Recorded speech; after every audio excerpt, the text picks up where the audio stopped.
Good morning, my friends. More scripted content is on the way, but today I figured I'd react to a couple of videos that are going around right now. Firstly is this 5-minute video, How Do You Deal with Painful Truths, from Prager U. Now, we all know who Prager U is. There's probably going to be no surprises here about what they think of this stuff. I'm not even on Prager U's side most of the time. They're very clearly partisan rightoids, and hey, that's okay, everyone's got their biases. But this video is How Do You Deal with Painful Truths, Left versus Right, number 4. At the core of left-wing thought is a denial of painful realities. Conservatives, on the other hand, are all too aware of the painful realities of life and base many of their positions on them. One example of this left-right difference is the differing attitudes toward human nature and responsibility for evil.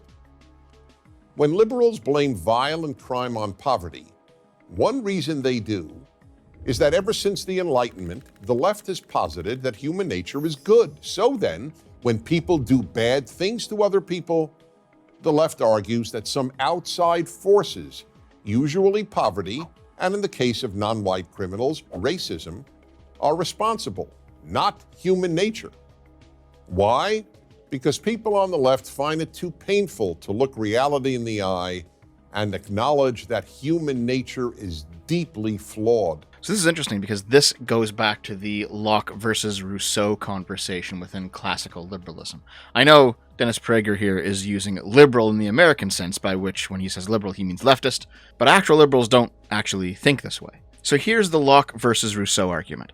Locke believed that humans were born evil and it was society that made them good, while Rousseau believed that humans were born good and it was society that made them evil. Even though Locke and Rousseau are both considered classical liberals, this divide between them created two different branches of philosophy. If humans are evil and it's society that makes them good, as Locke believed, then what that means is that it's a miracle that we have any functioning civil structures as it is. Because how could we build good institutions if we're evil? The truth is we kind of stumbled upon them. And so we should be rather conservative in how we change them over time. And as you go downstream from Locke, it's this position that creates both classical liberalism and classical conservatism, as well as stuff like neoliberalism and neoconservatism. Everything that is within the normal politics of the West right now comes out of this Lockean view. Modern liberals and conservatives, therefore, they come from that same starting point. They just have differences of opinion on what we should do next. But they're still playing the same game fundamentally. However, Rousseau's view, humans are good and it's society that makes us evil. In that case, we have a moral imperative to tear down the structures that make us evil. And so downstream from Rousseau, that's where you see a lot of the revolutionary ideologies,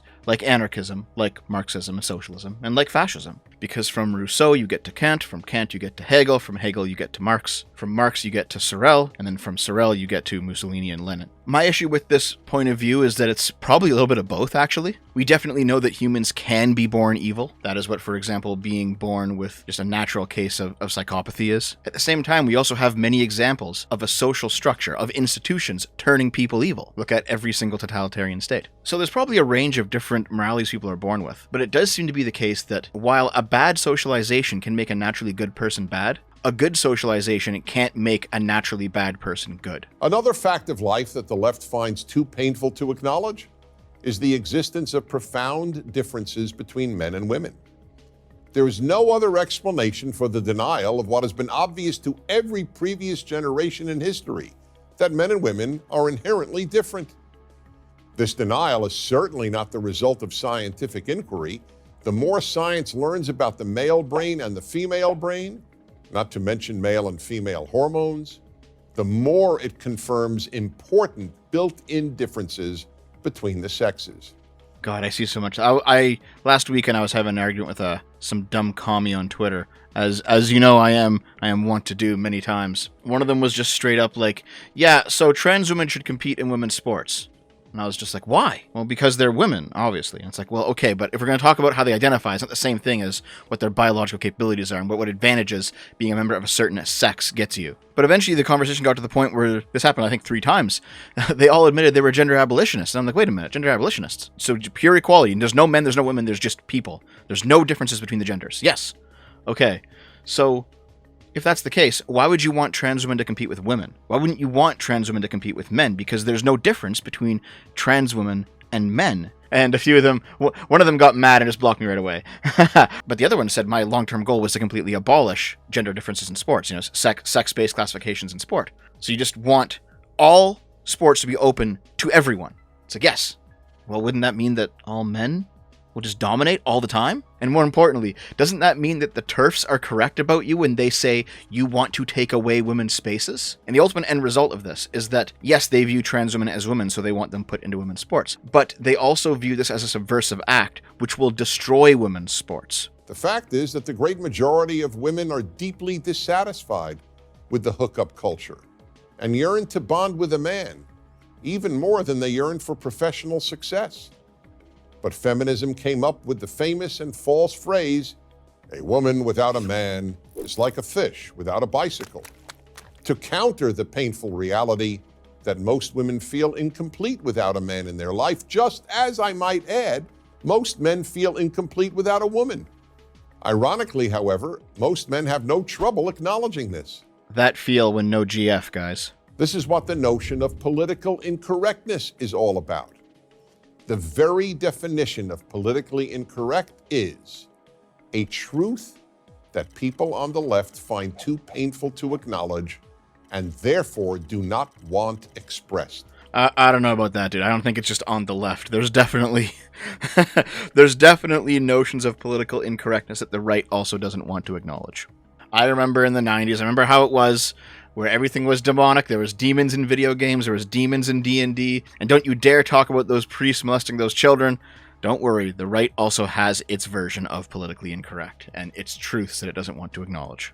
Why are many young black males in prison? The reason is too painful for the left to acknowledge, and therefore it is politically incorrect to say it. Young black males commit a disproportionate amount of violent crime. I mean, that's true, dude, but you gotta dig a bit deeper than that, don't you? Why? I mean, the number one answer is because the black father isn't in the home. Okay, fair enough. Why is that? Well, part of that might be because some of those men abandon their families and some of them get arrested for using hard drugs or whatever the case may be. Okay. But part of it might actually be an unjust drug war that has disproportionately affected black communities. Like, this problem requires more than a one variable analysis, you know what I mean?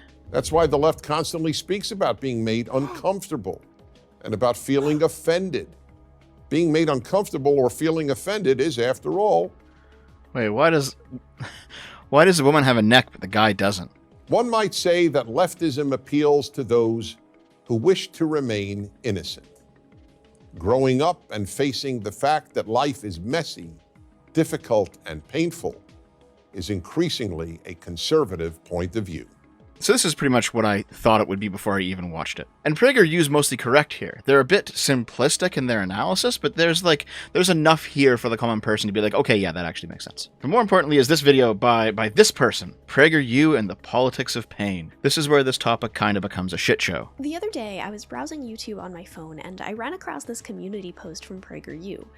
This post contained a poll with a single sentence. Most of leftism is an avoidance of pain. Agree or disagree? Now, my gut instinct, because it's Prager U, was to go, no, of course not, obviously. But the more that I sat and thought about it, the more I wasn't sure that I was right. I mean, at least she admits her biases, right? I mean, because it was Prager U, I just wanted to immediately deny. But then as soon as my brain engaged, yeah, dude, maybe. I mean, the answer seems to be, in my opinion, yes. I did a video on the topic of harm reduction and how the left expands harm reduction far beyond the realm of drugs and into all of their politics. And how that's actually a problem, because harm is bad, but it's not the most important bad all the time. To Prager U, pain is basically the acknowledgement of the tough fact of life. Reality sucks, and people are inherently bad, and leftists are just afraid of believing that's the case. And they're avoiding pain by being hopeful and optimistic, by believing that the world can get better and that people are good. They are afraid of the facts of life that are too painful to acknowledge. That's only half correct. Dennis Prager didn't slight you for being optimistic in that video, though I'm sure it might feel better to phrase it that way. He slighted you for denying reality, which is far beyond optimism. Optimism's fine. But I think that pain is more than that, too. If we look at a lot of their other videos, we can see that pain to them is also hard work and failure and not getting your way. Pain is any amount of discomfort or conflict. That is how a lot of leftists treat pain, though. That's the whole words are violence thing. You know, we can't have this offensive speech because it causes violence or is violence. You know, it's nonsense. You're restating your own position as if Prager U is somehow wrong in critiquing you for it, but it does seem to be, one, a thing you actually believe, and two, something that is just not the case in reality. The left doesn't want to acknowledge that there are only two genders and that gender doesn't change, and instead they want to pander to the feelings of trans people and tell them it's okay to feel that way. Wait a minute. Most trans people believe that there's only two genders. They just want to be the other gender. I hate the fact that all of this neo-pronoun xenogender bullshit has been hitched to the trans wagon because they've completely destroyed the legitimacy of real trans people. The left is generally pro-vaccine, mask mandates, and social distancing measures, but people on the right are more in favor of the, well, we're all gonna get it eventually, so let's just let it happen and let herd immunity do its thing method. Now here's the thing, I have met a few people on the right who are like 100% anti-mask to the point that they really don't want people to wear them. But I think most reasonable people are just like, yeah, okay, so you want to wear a mask, wear them, it's your choice. Don't make me wear them because I don't want to, but you do what you want. It's not a we should all jump head first into the meat grinder kind of idea. Rather, it's a let people do what they want. If you want a distance, and if you want to wear a mask, you want to get your shots, go ahead. They're not necessarily appealing to take on more pain than is necessary. Rather, they seem to be appealing to the idea that you should choose what your threat level is and act accordingly. Is this all true? I mean, this is what the right thinks the left believes. It's what they think drives the decision-making and policies of left-leaning people, but is this actually accurate to reality? People on the right usually focus on personal responsibility and individual choices, whereas people on the left focus on systems and structures and hierarchies. This is true, and on some level, both are correct. It's very obvious that, of course, systems can go wrong, institutions can become corrupt, and it's also the case that individuals can act poorly. And yes, the left focuses on systems, the right focuses on individuals. Even if maybe a systemic solution is the better one. But what this person is missing, if you're going to approach an individual and say, hey, listen, you need to change this, what could they do? Most of the time, they can't change a system, but they can change their own conduct, right? Like it or not, the right is offering paths forward for people in bad situations that the left, with their systemic view, cannot offer them. I'm not completely discrediting the systemic view here. Sometimes that is actually a needed view for some situations. But if you're talking to an individual who is going through it, the individual lens is what works. And the left has completely abandoned that lens.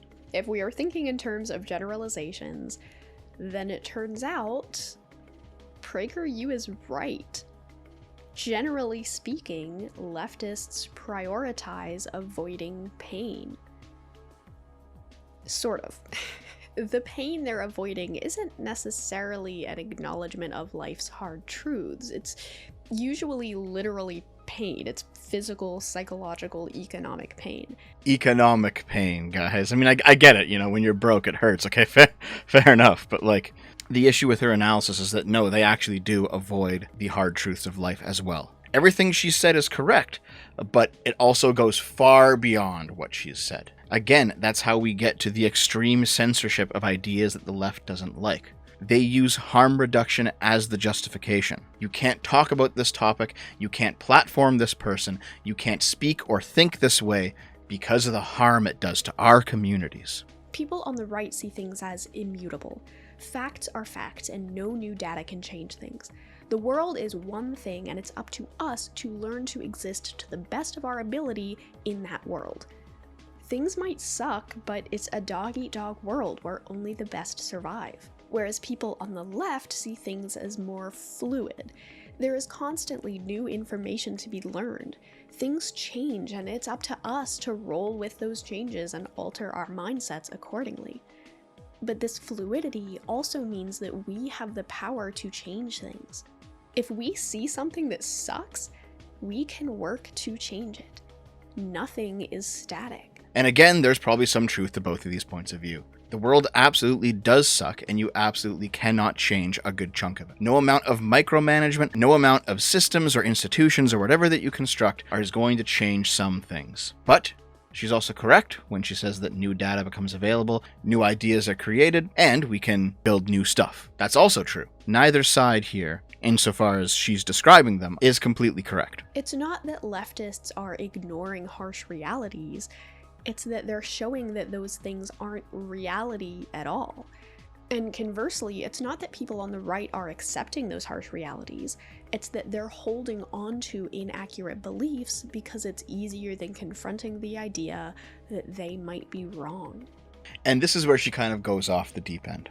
She is taking that everything can be changed, everything can be constructed point of view, and it's just not true. It's not about the right being unable to confront that they're wrong or something like that. That's not what it is at all. It's the fact that in some cases, the left is wrong, actually wrong, when they say that they can construct some things, when they say that they can change some things, they can socialize some things. Some things cannot be socialized. Some things are the way that they are. Leftists want to avoid pain by helping people and offering safety nets, etc. And let's take that idea and ask the final question. Is this good or is this bad? As always, the answer depends, but in this case, for this question, I think it's much more likely to be bad than good, because there's actually a lot of necessary pain out there. This is why, for example, fat activism came out of leftist ideology. It is painful to accept the fact that you got fat by eating too much. Trust me, I know. It's painful to work out. That shit sucks. So we should construct a new society where being fat is accepted. Well, it's not that easy, and in fact, it's bad for you. Pain is what you need to grow and also get out of the bad situation. Because here's the thing, pain and negative outcomes are linked, but oftentimes if you avoid the pain, you exacerbate the negative outcome. In a nutshell, conservative politics often revolve around tightening the national budget, cutting public spending, lowering taxes, deregulation, and generally just decreasing the reach and size of government. This is what's called austerity, and it's the basis of Reaganomics. We have this idea that for the economy to work, we must go through a tough tightening of our belts. We have to suck it up and deal with not getting everything we want. That is such a one-sided description of Reaganomics. It's incredible, because on the other side of that is actual economic freedom. It's if you own a business, suddenly there's less regulations, there's less hoops you have to jump through, which is actually quite freeing. It's actually getting more of what you want. For people who actually build things, this is actually significantly more freeing, but she only sees things from one point of view. So a lot of our economic policies are built on the idea that pain is necessary for society to function. And you can also connect this to the Protestant work ethic and our obsession with self-made success stories and pulling yourself up by your bootstraps. And yeah, her disdain for people who actually want to stand on their own 2 feet pretty much proves what I'm saying is correct. There's this idea on the broader left that self-sufficiency is being reactionary. It's counter-revolutionary, you know what I mean? If you're not constantly plugged into society and have yourself completely connected to everyone else at all times, and therefore dependent on them, then you're ruining things for the rest of us. Any economy not built on pain is just a fantasy for babies. But this is just the capitalist realism talking. We're so ingrained in this system that necessitates an underclass that we can't see any alternative. That's because there actually is no functioning socialism. There is no socialist utopia. There is no world in which any of that bullshit works. Prager U preaches Judeo-Christian values, so it would be naive to think that they aren't aware of this biblical maxim of going through pain now so you can reach heaven later. To Prager U, going through pain isn't just vital to a healthy economy, but also to the health of your eternal soul. But are they wrong? I mean, even as an atheist, I can reject all the gods part of this conversation. That's fine. Does going through pain and becoming hardened and becoming disciplined, learning how to work, learning how to not get distracted by the pleasures of the day, is that not a good quality? Is that not something people should cultivate? And this isn't to say that there are no Christian leftists. There are. I know some. Wait a minute, is this the left-wing version of I have a black friend? To Prager U, avoiding pain is a bad thing. If something is hurting you, it is up to you to deal with that and move past it. And to leftists, it's not a good thing. Especially when it comes to things like austerity, people on the left are... Wait, she's just gonna skip past the whole Christian part of it, cultivating personal discipline? Are you not actually... all you did was state it and then said... Well, is the implication that because it's Christian, therefore it's bad? Are we at, like, the high school atheist level of analysis here? Generally not a fan of the whole bootstraps, survival of the fittest thing. And instead, if systems are hurting people, it's up to us to change those systems so they stop hurting people in the first place. What if the system hurting you is reality? What if it's not something man-made, something that we built, something that we can't change? What do you do then? Remember, revenge against God for the crime of being. That really is one of my better recent videos. You should go back and watch it. So why does this whole exploratory journey even matter? Well, the teacher part of me wants to say that exploration matters because it's good practice to think critically about why you believe things and what the implications of those beliefs are. It is always good to interrogate our beliefs and biases, and I think that it's even better to model what that process looks like. I mean, I completely agree. But that introspection sounds like it might be a painful process. It sounds like it might be kind of uncomfortable, So for avoiding pain, what motivation would we have to even do that sort of thing? If people are good, then it must be systems to blame for bad things. And if systems are to blame, then we can change those systems to prevent them from hurting people. But if people aren't good, then people are to blame, and it's up to individuals to get through the pain, because getting through the pain is the only way to get what you want. Personally, I am a very optimistic person who believes in the goodness of humanity or whatever, and I think that there are ways to learn and grow that aren't painful. And that's why you're ultimately wrong about a lot of the things that you've said in this video. I think this is ultimately a result of our society being so prosperous and being so sheltered from actual pain that splinters and stubbed toes feel like losing limbs to these people. And things are so good that they actually believe that it is natural for them to be this good just all the time, just normally. Of course humans are naturally good, of course. Listen, anyone who has hung out with a 3-year-old knows that humans are not naturally good. They need to be taught some of that shit. I am hopeful, and I believe that there is a future that is better, where there's less pain and where things can be good for everyone. I just think that it's gonna be a whole journey to get there. Is that journey painful? Well, that takes some effort, and will it be kind of a hard process? Will you need to sweat to build that world? And even still, what a hellish world that would be, right? When you see someone who's like been lifting weights for 20 years and they've got like a great physique, you can look at them and you can see not only the great physique, but the hours they put into it, the things that they had to do. It shows your strength of character that you can perform these actions. Isn't there a saying?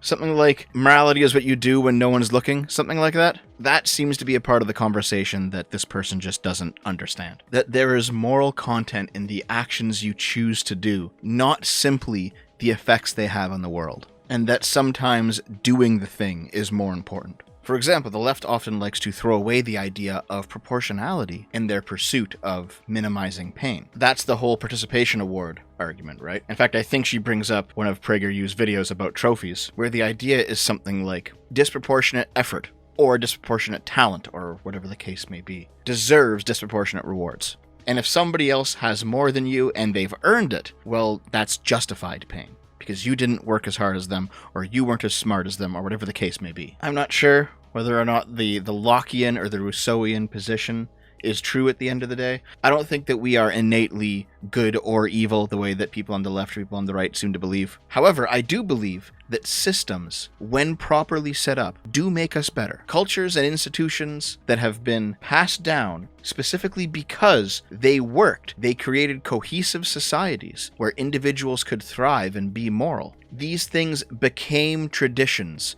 because they worked. And that doesn't mean that we shouldn't change them. Of course, the world changes, we have to update our views. But that does mean that we should be cautious when changing them. You can't simply be married to an ideology before it even impacts with reality. But you know what? We've actually got a really good system going right now. We have pretty good institutions. We have pretty good cultural ideas. And I don't think we should be looking to revolutionize them anytime soon. Simply because people on the internet who live extraordinarily cushy lives, probably some of the most comfortable lives that have ever been lived in human history, are out here saying that it's not enough and that it's not fair when something in life hurts. These people and their ideas are going to cause a lot more unnecessary pain. Man, like, so many people who are, motivational speakers or entrepreneurs or like people who are actually legitimately self-made, they always say that the minute they get comfortable, they have to change things up. Because if they get comfortable, they become stagnant, they stop growing. Yeah, they're no longer feeling pain, they've kind of made it, but they also start deteriorating. And so in some sense, you can't even avoid pain. You can only choose your pain.